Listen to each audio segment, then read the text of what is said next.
Hi everybody, Kaiwaza with you. Welcome back to my channel and our journey through my Hawaiian record collection. Today we continue looking at the last part of this series, the budget label Hawaiian recordings, which I have a tremendous love for.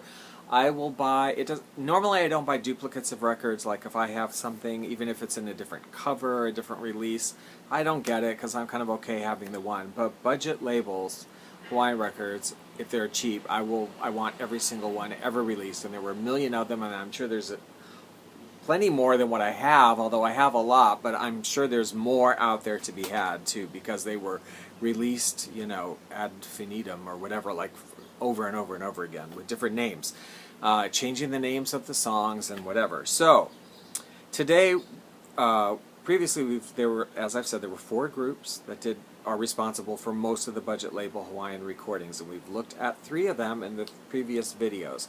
Today we look at the 4th group. The 4th group is very different from the other ones because unlike the other 3 groups, this one is a full orchestra. It's a full orchestra and vocal chorus.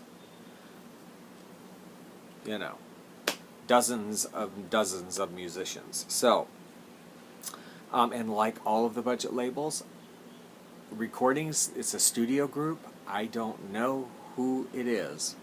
Nobody seems to know really who originally recorded this or what the names of the people actually involved. It was just put out by budget record labels under many different names.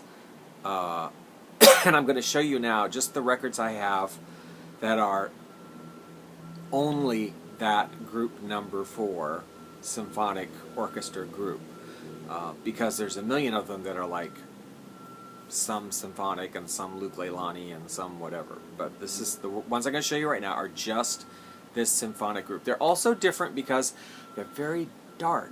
The arrangements are strangely dark and very, very little use of the Hawaiian guitar. Usually most of these songs just have like literally one line that's played on the steel guitar, and if it's played during the rest of the song, it's just a glissando or whatever here and there, like it's not. Okay. This is, I think, the earliest release of this set, and there are a dozen, 3, 4, 5, 6, 7, 8. No, there are 10 songs, and that's really all there are. 10 songs by this group, and the ones I'm showing you have all of them. So I've never discovered any other ones. I would love to, but I think there's just the 10. It's called The Magic of Hawaii on Crown Records by Sounds of 1,000 Strings.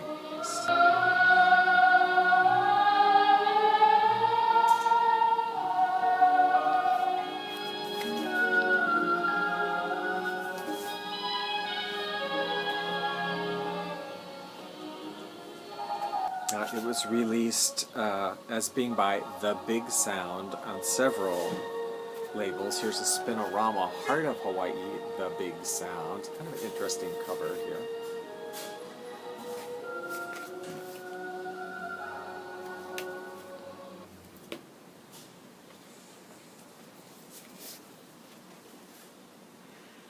Most of the songs these guys did, well, I'll show you the track listing, but it's standard songs. With one exception, there's a song called Dark Dawn that I didn't know what that was for the longest time. And then I just come to discover it's a Duke Ellington composition, not a very well-known one. I've come across just a couple of recordings of it by other artists, Dark Dawn, but it made its way on this Hawaiian set by this dark, big sound of 1,000 Strings orchestra.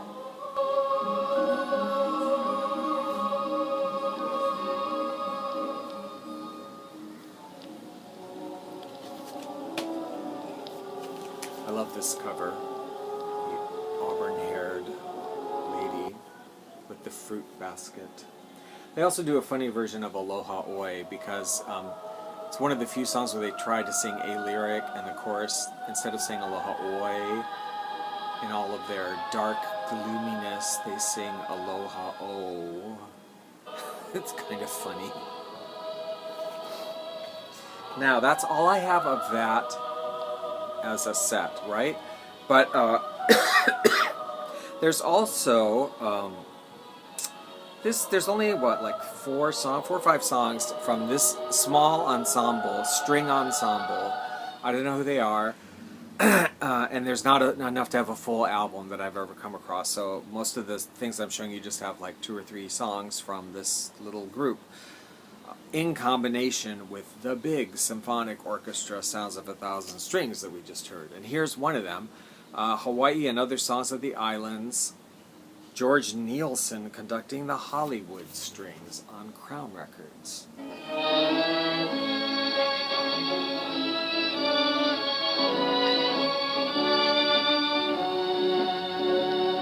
Now again, the titles can be deceptive because they'll be listing songs like Dark Dawn under different names, and Now Is the Hour is different titles. Now in the budget label records, here's one, the Blue Ribbon Strings. This is just an orchestra that's probably released on many different budget labels under different names, but Jewels of the Sea, the Blue Ribbon Orchestra. Symphony, yeah, Jewels of the Sea.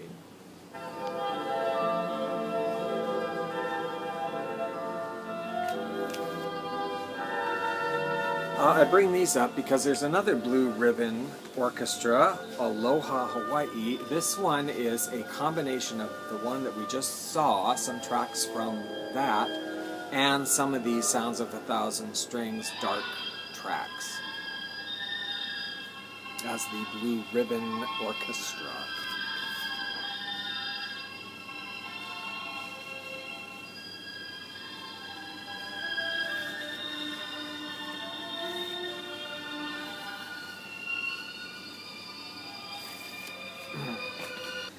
Now, Custom Records probably put out the same sets of records, the same artists, but they called theirs the Lush Strings, Ebb Tide.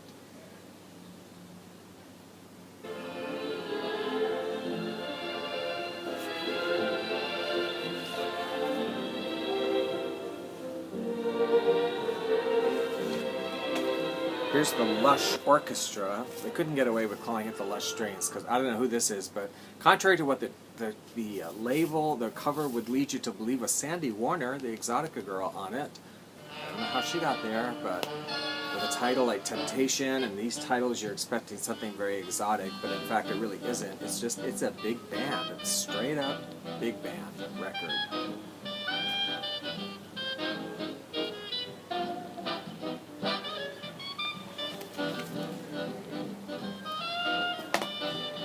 Now, Custom also did a couple of interesting ones. They have the same cover on them, but they're different. Moon of Manakura, the Lush Strings. This one is a combination of... well, actually, it's not a combination. This is basically the Sounds of a Thousand Strings set. Now that I look at it, it's this same. They're the same.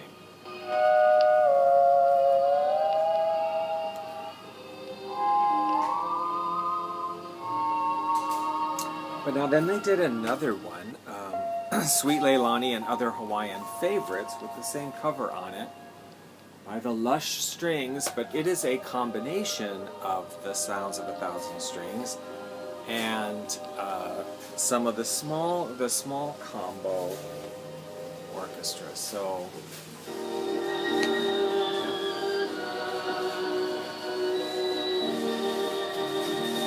I hope this isn't totally confusing.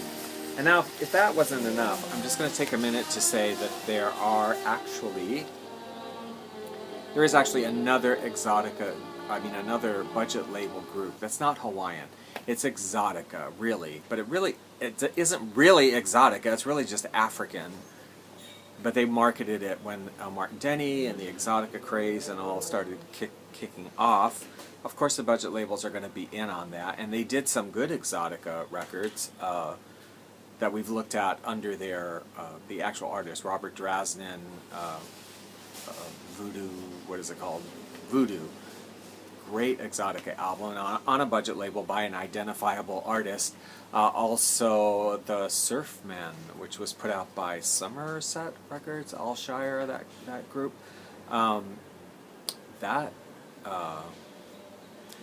Yeah, the Surfmen, especially I think the album Trade Wind's Romance from Hawaii to Tahiti, or A Night on Exotic Island, it's the same album. Dare I say, even maybe better than Martin Denny, I think.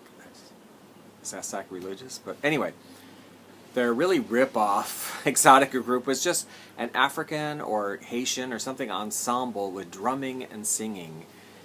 And they just marketed it as really Exotica. So let's, 1, 2, 3, I have 5 of these, and there are probably more, I know there are more out there, but these are all exactly the same record, just labeled differently. Here we see it as Taboo.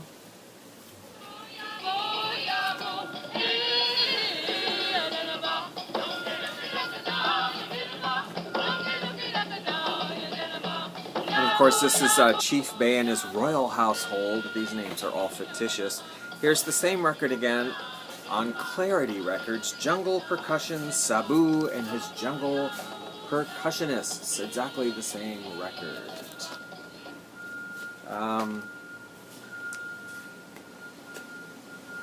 I think this is probably my favorite one. It's also called Taboo, Exotic Rhythms of the Jungle. Chief Walatghi and his Afro-Drummers, but great cover on this one. They changed the names of the songs too, but the songs are all the same.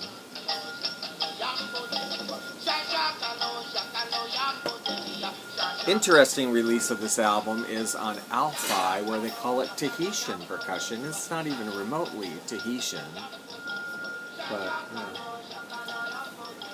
whatever works for you, I guess.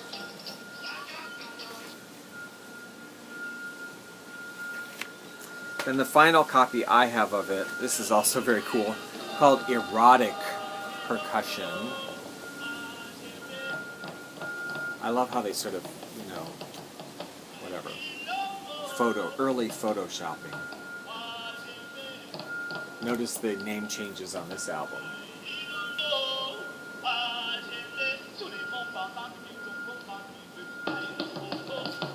And they don't even bother, do they? Yeah, they don't even bother to list a musician on this one. No name for whoever they are. A bunch of people in the jungle, you know.